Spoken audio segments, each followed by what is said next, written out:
I ran into this last week. Here's what fixed it for me.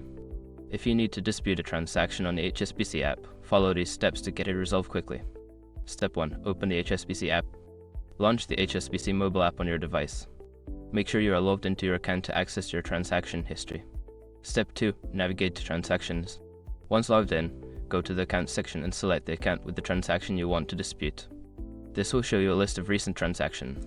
Step 3. Select the transaction. Scroll through your transactions and tap on the specific transaction you wish to dispute. This will open up details about that transaction. Step 4. Initiate the dispute. Look for the dispute option within the transaction details. Tap on it and follow the prompts to provide the necessary information, such as the reason for the dispute. Step 5. Submit your dispute. After filling out the required information, review it for accuracy and submit your dispute. You should receive a confirmation notification once it's submitted. Remember, if you accidentally select the wrong transaction, you may need to start the process over. Good luck, and I hope your dispute gets resolved smoothly.